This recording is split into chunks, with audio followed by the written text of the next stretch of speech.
Fans, I don't want to take your time. Let me bring to your table, especially if you're a new boat driver in Abuja, precisely. I want to bring to your table 5 ways to be security conscious if you are driving in this city, Abuja. You know, I've been in Abuja for over 20 years, so I'm done in this business. I'm done in Abuja. I should be in the position to tell you how to drive in Abuja safely. So if you are with me, just stay and watch this video to the end. So if you are new in the business, let me give you 5 ways to be security conscious if you are new driver driving in both Uber and in-drive business. That is to say e-hailing business. So once again, stay with me and watch this video to the last.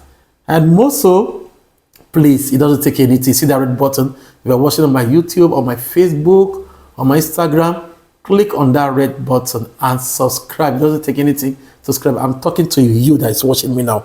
You, yes, you that is watching me now. Click on that red button, subscribe, share this video. Let's grow our e-hailing community base. All right. Number 1, pickup location. Your pickup should be very conscious in your pickup location, especially when you are driving in the night, especially in the night. But on a daytime, you should be very security conscious. Don't pick people along the road. That is a red flag. My friend did that and his car was snatched. That's one of my friends that was driving boat. He did that, picking people on the roadside. If anything happens, if maybe you want to give a security report to the police, or maybe they snatch your car, why would you tell police that you pick up somebody on the roadside? It doesn't make sense. If police want to verify the client you pick up on the roadside, they can't just go to that roadside and verify the client. But if you pick up somebody in the plaza, in the rider's house, or those locations are good locations. But picking up somebody on the roadside, that is a red flag. Trust me. So your pickup location, you should take it as very, very important. Be very security conscious in this business, because they snatch cars from a lot of people, especially people that are doing both Uber or e-hailing business. So take your pickup location very, very seriously. Point number 2, don't carry more than 2 passengers, more especially if you are driving all these night crawlers. There's a lot of drivers that don't drive in the daytime. They usually come at night to drive. So I'm talking to you, that night driver that usually drive in the night. Don't carry more than 2 people in your car. Anyway, if you are carrying 2 people in your car, be very conscious. One must sit at the passenger side in front of the car, and the other rider must sit at the back, not closely behind you, at the passenger side behind the front seat passenger, not closely behind the driver, because if it sit closely behind you, it can strangle your neck. It can run his hand around your neck and suffocate you. Especially for night crawlers, if you are carrying more than 2 people, be extremely security conscious.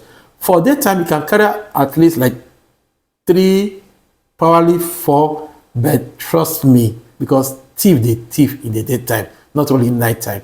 So you have to be security conscious either ways, both the night or the day driver.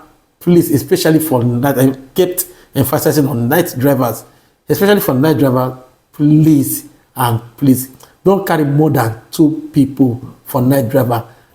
Point number 3, your drop-off location is very, very important as a pickup location. If you are picking a passenger to a drop-off location, please take the passenger direct to where the app tells you to drop off the rider. Don't carry rider branch from one place to the other, because the app will be confused. If you have an issue or car snatch, you want to make a report to police, or you want to go to both office to make a report, when they see all those zigzag driving, they ask you, where do you drop off of the rider? And if the app don't recognize your drop-off location, probably the app directed you to drop off a rider in Utako, and you took the rider to Gwarimpa. That is 2 different drop-offs. So you have to follow the drop-off location, whether you are driving in the night or you are driving in the daytime. Please, your drop-off location should be exactly what shows in the app. In that way, you are good to go. So please, your drop-off location, take it very, very important.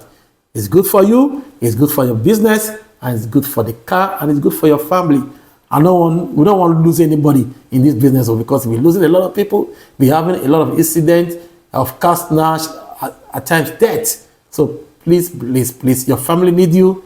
Me, myself, I need you. And both our e-hailing platform need you. Please, your drop-off location should be very, very important. Take it very seriously. Point number 4, focus on your driving.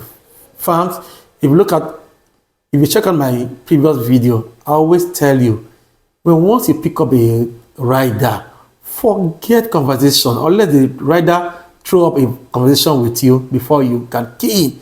If the rider doesn't throw up a conversation, focus on the riding.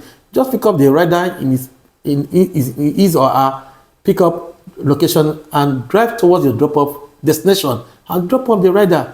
But in the case the rider wants a conversation with you or start up a conversation with you, you can always, throw in the conversation and relax and focus on your driving. But if the rider, most of these riders, they insist on having a conversation with you, please don't overstress the conversation.